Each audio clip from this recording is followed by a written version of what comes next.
পুজোর ভোগের মতো গন্ধ হয়েছে। ভোগ নিবেদন করার জন্য খিচুড়ি আমার রেডি হয়ে গেছে। আমার কালো রে শ্যামা মাখি আমার কালো।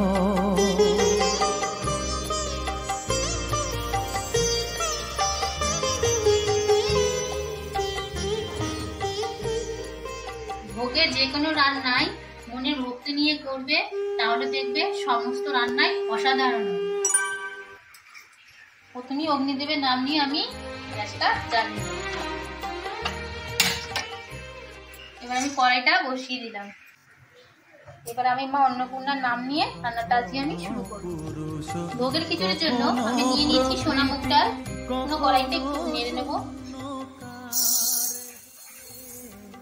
কখনো পুরুষ কখনো প্রকৃতি কখনো শূন্য। খিচুড়ির জন্য একটা ভাজা মশলা লাগবে, চলো দেখে নি। গোটা জিরে, গোটা ধনে, রাঁধুনি, মৌরি আর দুটো শুকনো লঙ্কা। মাইক্রো ওভেন তাওয়ার মধ্যে এগুলো নিয়ে নিয়েছি। আজকে আমি এটা মাইক্রো ওভেনে রোস্ট করে দেখাবো, ড্রাই রোস্ট করে দেখাবো। তোমরা চাই 2 মিনিটের জন্য, আর তোমরা চাইলে গ্যাসেও এটা করে নিতে পারো। গ্যাসে যদি দাও সব একসাথে দিলে হবে না। প্রথমে এই শুকনো লঙ্কাটাকে ভেজে তুলে নেবে, তারপরে গোটা ধনে আর গোটা মৌরিটাকে ড্রাই রোস্ট করবে, ভেজে নেবে। তারপরে গোটা জিরে আর রাঁধুনিটাকে দিয়ে একটু নেড়ে চেড়ে নামিয়ে ফেলবো। আমি এটাকে মাইক্রো ওভেনে ড্রাই রোস্ট করবো। কিভাবে করবো তোমরা দেখো।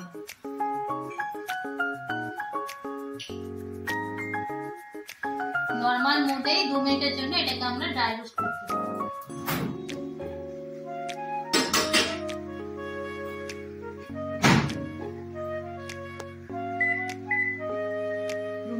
ড্রাই রোস্ট করব।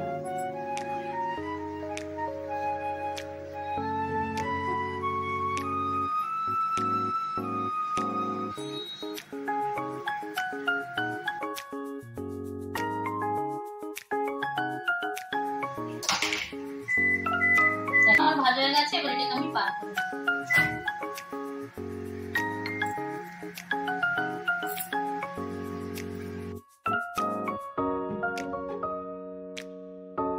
মশলার ভাজা গন্ধ বেরিয়ে গেছে।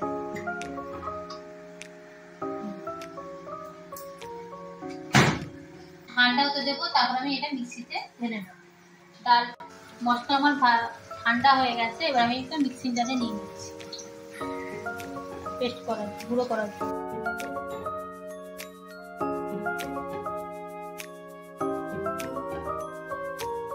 এবার এটাকে আমি একটু মিক্সিতে ঘুরিয়ে নেব।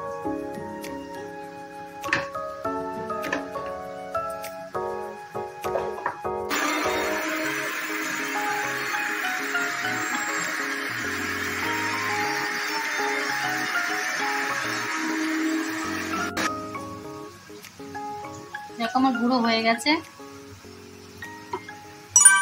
আলাদা করে জন্য লাগছে আতপ চাল। এখানে আমি 250 আতপ চাল নিয়ে নিয়েছি। এটাকে আমি জলে ভালো করে ধুয়ে নেব। ততক্ষণ না জলটা পরিষ্কার হচ্ছে, ততক্ষণ আমি এটা চালটা ধুতে থাকবো। চাল আমার ধোয়া হয়ে গেছে, এটাকে আমি কিছুক্ষণ ভিজিয়ে রাখবো। মুগটা আমার ভাজা হয়ে গেছে, এবার এটাকে আমি জলে ভালো করে ধুয়ে নেব। কালো রূপে দিগম্বরী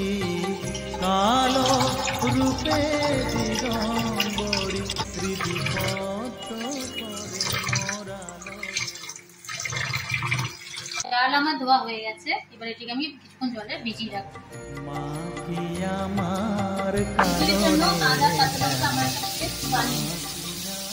আদাটা একটু বেশি পরিমাণেই লাগবে।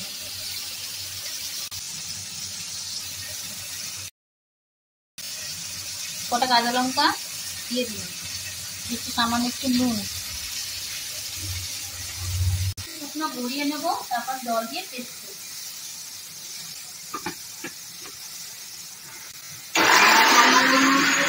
খিচুড়ির জন্য আমি একটা হাঁড়ি বসিয়ে দিচ্ছি। এর মধ্যে আমি একটু সর্ষের তেল দিয়ে দিলাম। তেলটা একটু বেশি দেবে। তেলটা একটু গরম হতে দেবো। তেল আমাদের গরম হয়ে গেছে। এবার প্রথমে ফোড়ন দেবো, দুটো তেজপাতা আর দুটো শুকনো লঙ্কা। আরো কিছু মশলা আমি এর সঙ্গে দেবো। নিয়েছি গোটা জিরে, গোটা পাঁচফোড়ন, আর লাগছে গোটা গরম মশলা, এলাচ, দারচিনি, লবঙ্গ। এবার একে একে আমি সব এর মধ্যে দিয়ে দেবো।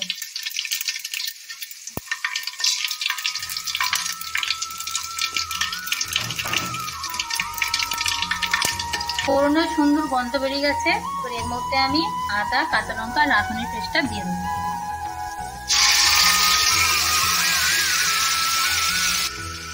নুন,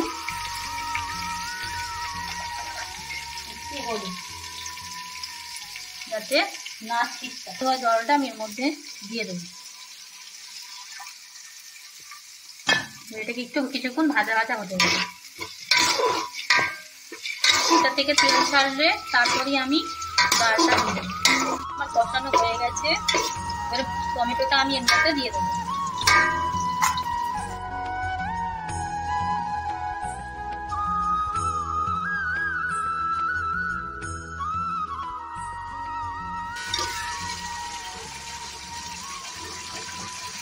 এখন আমি একটা পেস্ট বানিয়ে নেবো।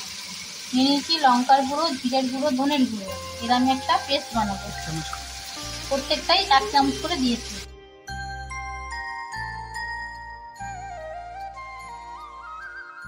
খিচুড়ির জন্য যে আলাদা করে আলুটা রেখে দিয়েছিলাম, এবার এটাকে আমি এর সাথে ভেজে দেবো।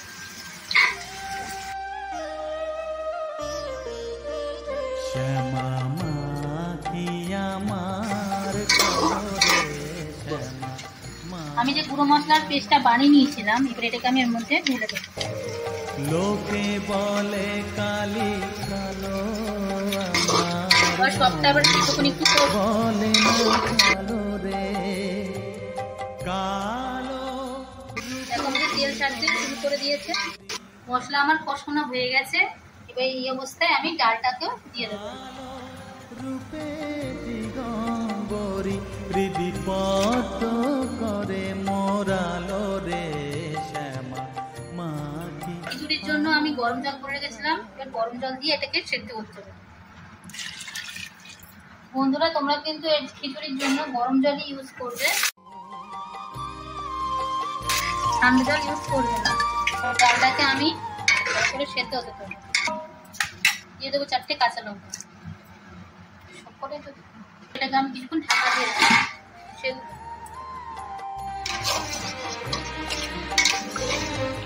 দেখো বন্ধুরা, ডালটা আমার সেদ্ধ হয়ে গেছে। ভেজে রাখা চালটাও এর মধ্যে দিয়ে দেবো। চালটা আমি আধ ঘন্টা ভিজিয়ে রেখেছিলাম। এবার জল ঝরিয়ে আমি চালটা ওর মধ্যে হাঁড়িতে দিয়ে দেবো। চালটা আমি এবার এর মধ্যে দিয়ে দিয়েছি। এটাকে কিছুক্ষণ ফুটতে দেবো, যতক্ষণ না চালটা গলবে। আবার কিছুটা গরম জল আমি এর মধ্যে দিয়ে দেবো। কখনো পিত কখনো নীল গরম জল দিয়ে দিয়েছি।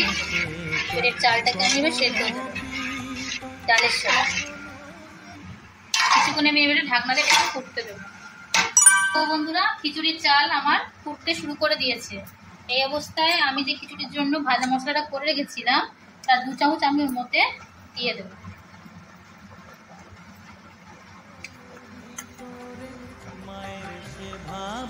বাকিটাকে আমি স্টোর করে রেখে দেবো।